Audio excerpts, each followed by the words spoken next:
Hi, and welcome to the Ramblings of a 42-Year-Old Man. We are going to continue our Final Fantasy VI coverage today. So last episode we went through kind of the development, the gameplay, the setting of the game, and then we started on the story and got through about the first act of the game, maybe cut off a little before the very ending of Act 1. But this was a good place to kind of pause, get started up again, and we will continue with the story of Final Fantasy VI.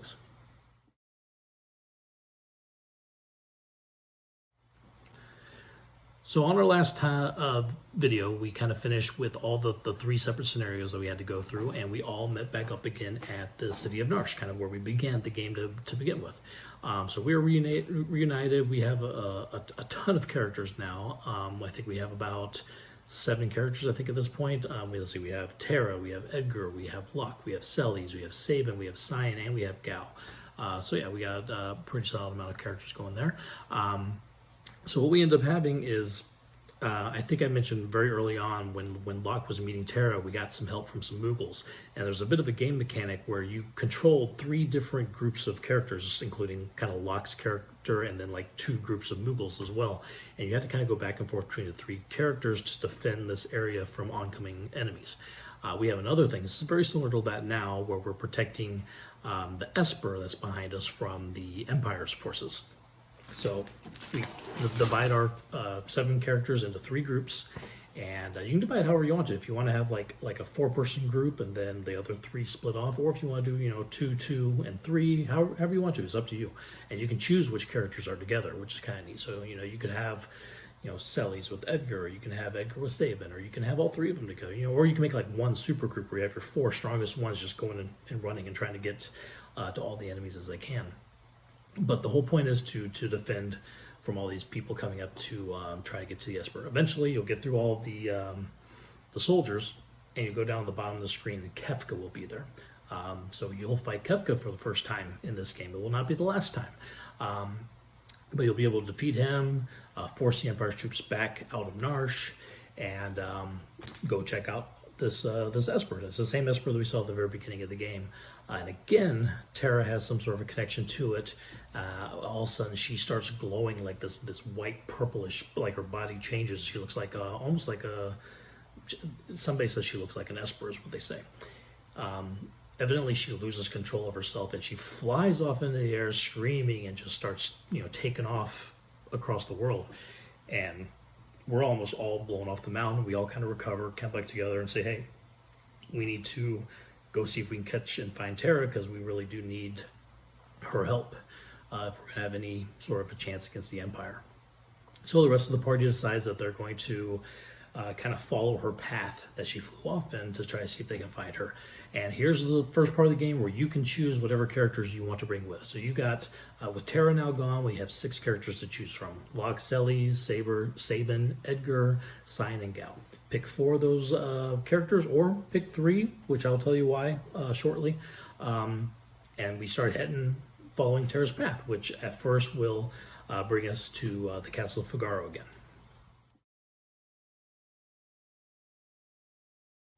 So we leave Narsh, whatever characters you chose to bring with you, and we head to Figaro. Now I will say, if you brought Edgar and Sabin with you, there is a kind of some backstory scenes that will take place with Sabin's return to Figaro Castle. They'll get to kind of see what happened to their parents, how Edgar ended up becoming king, and the decision that Sabin made to leave the kingdom. So that's if you bring those 2 characters with you. Otherwise, you can do this at any point from here to the rest of the game. As long as you have the 2 of them in your party, when you get to the castle, you will see this backstory. So you take Figaro, and the castle goes under the sand, and what it does is that it can actually move over to another desert that's on the west continent of the world. So we get to a new area that we haven't been able to reach before. It's right next to a town called Kohlingen, I believe is how you would pronounce it. And we see some buildings that have been kind of busted up, and the townspeople are talking about this creature that came flying through, and it ran through the town and then it went flying south. So we kind of know that we'll have to keep traveling. Now in Kohlingen, there's a couple things we can do. If you brought 3 or less characters if you did not completely fill up your party.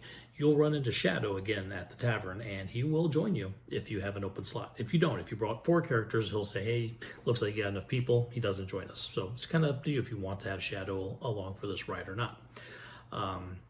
Also, if you brought Locke with you, this is his hometown, and he will have some backstory that kind of sheds some light on why he is kind of the way he is about his need to protect people, and kind of the way that he's drawn to Celes and stuff. You'll see some of his backstory. She'll have a quick part of it too if you brought Celes along as well. All right, after that, after Collington, we can continue on south, and we'll run into kind of a wealthier town called Jador. It's got a lot of bigger buildings. There's a mansion all the way up at the top. There's an auction house inside of it that's not currently doing anything, but later on in the game we can actually get some magicite out of this auction house once we start collecting magicite. So we do hear that the flying creature came through real quick and traveled up the mountain range, because we were walking kind of down a mountain range, and I guess if you go around it on the right side of it, there's another town up there called Zozo, and that's the last place that the flying creature, which we think is Terra, was last seen. So we'll leave Jador and head up that way.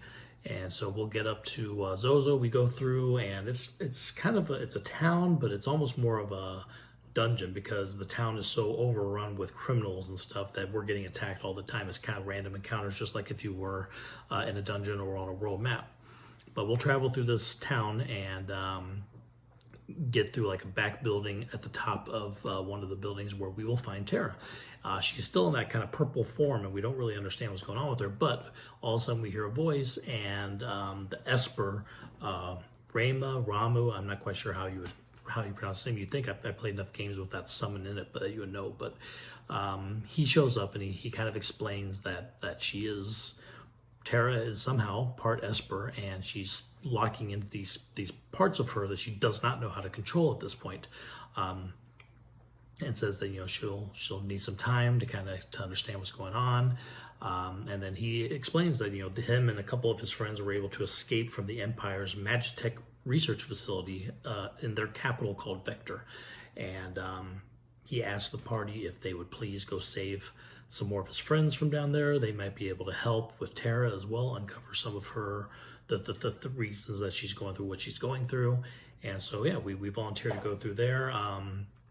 Rayma and his friends who escaped, unfortunately, when Espers pass away, they turn into magicite. His friends have passed away. He gives us their magicite, and then he passes away himself, bequeathing us with his magicite as well. And so now is the first time where we have, as I explained at the very beginning, how we can equip magicite and learn magic spells through these pieces of crystal.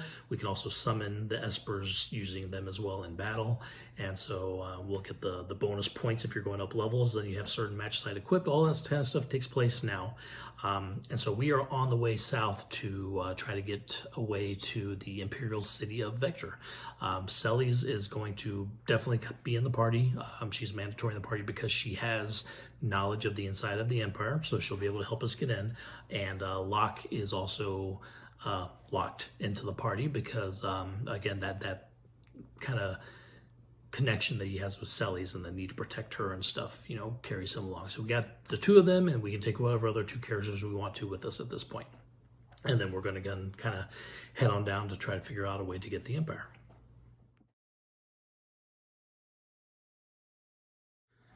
So coming out of Zozo, we'll stop again at Jador, and as we're in Jador, if we go up into the mansion up there, we'll run into the impresario who owns an opera house down south. He's all freaked out because he's gotten a threatening letter that says that his main lead star Maria is going to be kidnapped by this airship captain Setzer, and he wants to marry her and so he's all freaked out that his opera's going to be ruined.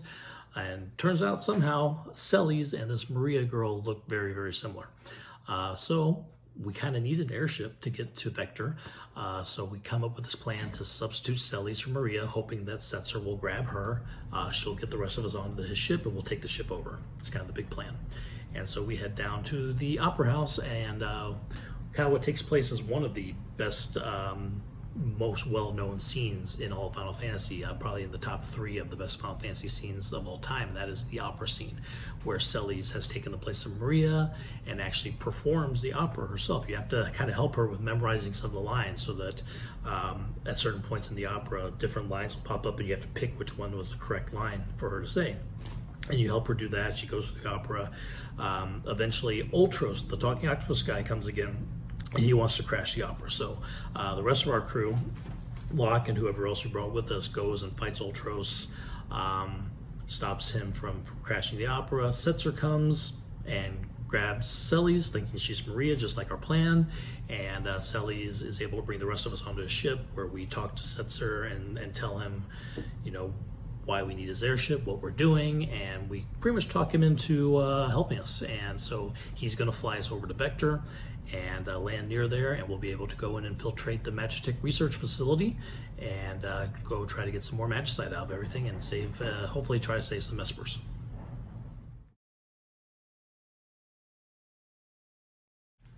So we are able to land the airship near Vector, and we go into the capital and we find a side entrance around that'll take us to the Magitech research facility.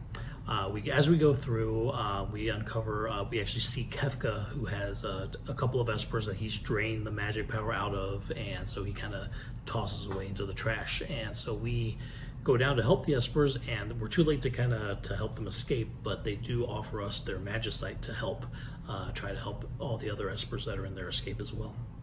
And so we go through, and as we're going through, we find the big tanks that are full of all these Espers, and we're looking at them all, and unfortunately, they're all way too weak to be able to escape and everything. But they noticed that we have magicite, and that it was given to us freely, that we didn't damage the Espers or try to get it. So they all volunteered to become magicite to help us, and so we have now a ton of magicite.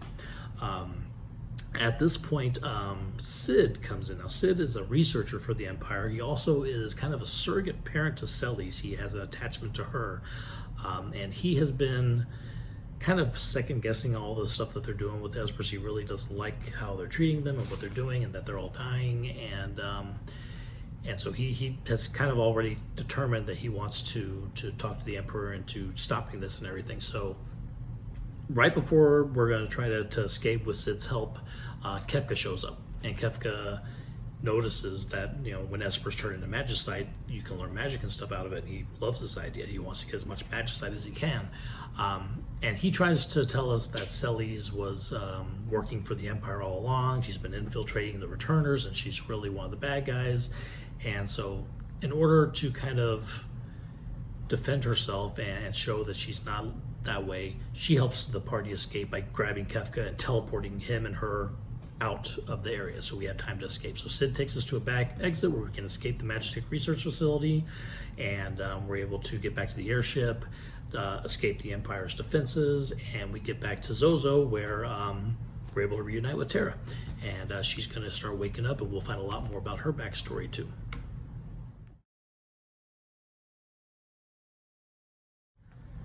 So as we get back to Terra, the magicite kind of react a little bit with her, and they kind of help wake her up, and she remembers now that she is actually half Esper. She was born to a Esper and a human who loved each other, and they had Terra. And eventually, though, when she was still little, the Empire came, attacked the Esper world, and took her and a bunch of the Espers, the ones that we have now all the magicite of, and stole them out of the Esper world.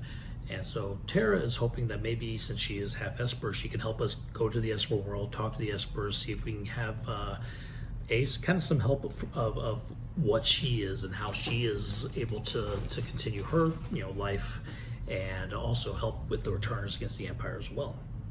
So at this point, we got Terra back in the party. Setzer is now a usable character in the party as well, so we can choose whoever we want to go, except Terra has to be in our party going forward at this point, because she's going to lead us to the Esper world.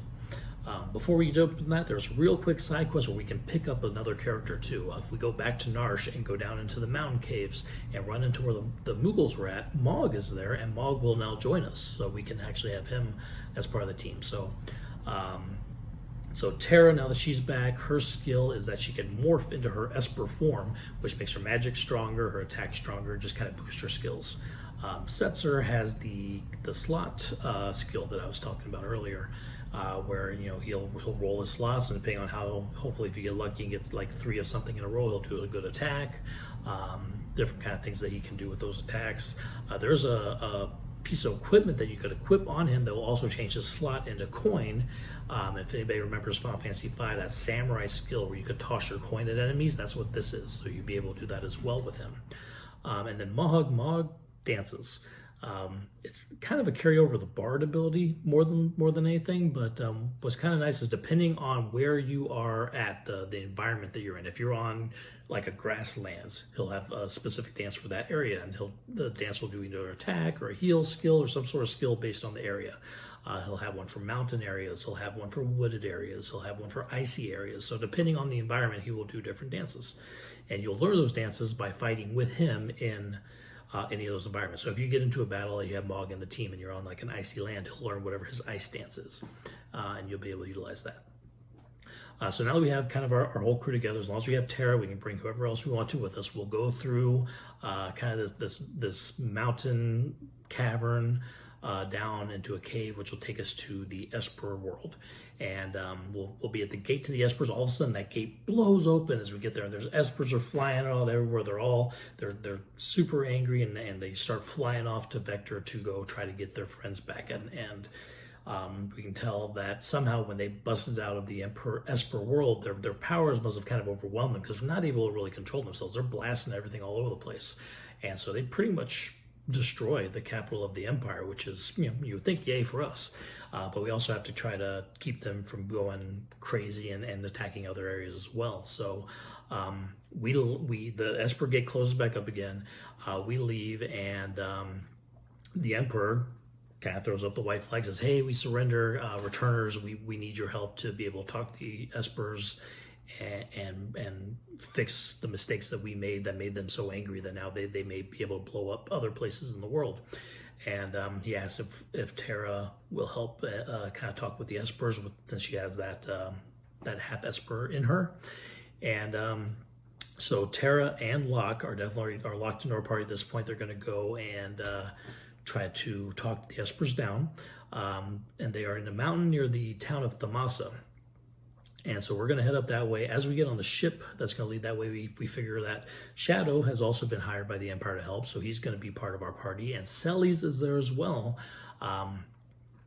Evidently, when she was able to take Kefka away, the Emperor thinks Kefka went too far, and he imprisoned Kefka and allowed Celes to join back the Empire again to help do good things, supposedly. So even though Celes is kind of with the Emperor, she's still kind of like, it's not that she was working with them before, all that was BS, but now that the Emperor is surrendered, she's trying to help kind of smooth relations over between the Espers and the Empire as well. And so we travel on this boat. Another Imperial General Leo is on there. He's also kind of a good guy. Just because the Empire is bad, not everybody in it is. Leo's actually a good soldier.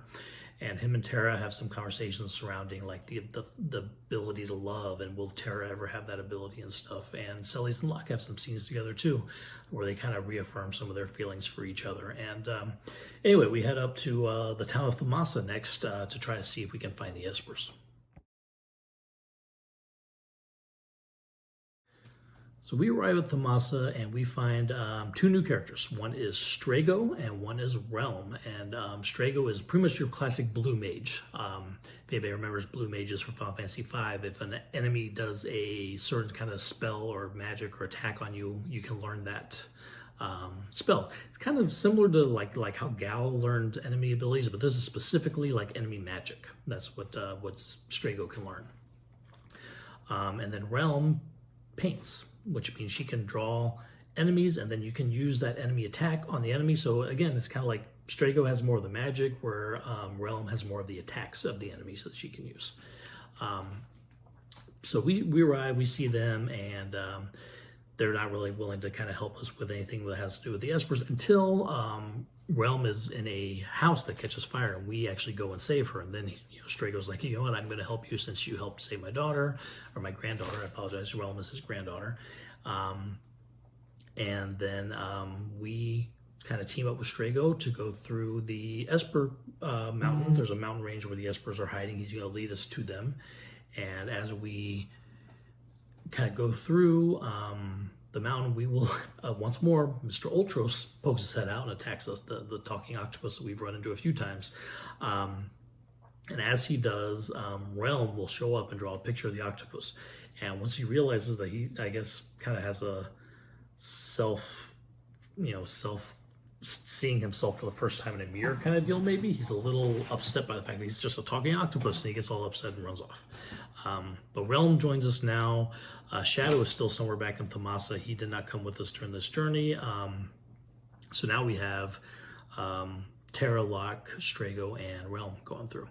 And eventually we reach the Espers, we talk to them, we tell them that, the Empire wants to soothe over relations with the Espers, apologize for the things they did. The Espers want to apologize for losing control and blowing everything up, and hopefully everybody can come together and it's all going to be happy and it's all going to be good. Well, yeah, that lasts all of 2 seconds before Kefka shows up and starts draining all of the Espers and turning them all into magicite and taking all their powers. And in this mountain range that the Espers went to, they were drawn to it because there was these 3 magical statues called the Magi.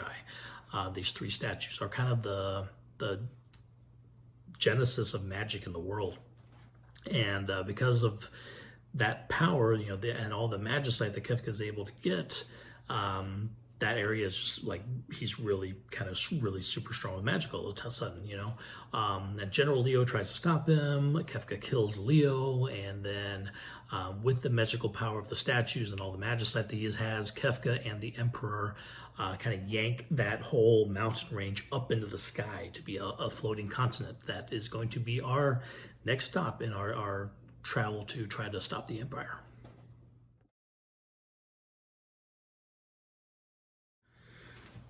All right, so any side quests left to do, now's kind of a good time to do them, because once we get the Floating Empire, a lot of stuff is going to go down that is going to make a lot of places very different.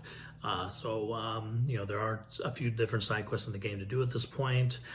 You want to go through the towns, make sure you have all the best weapons and equipment that you need. Celes has rejoined us, so we now have her back again. If you've gone and gotten Mog, great, you can take care of that. So we have most of the characters that we can have at this point in the game. We now have, I believe there's probably 12 of them, because I think there's 2 more characters to go. They're kind of optional ones that we don't pick up until later. Again, if you want to, they're kind of side quest characters. But the dozen characters that we have right now are kind of your solid core of the game.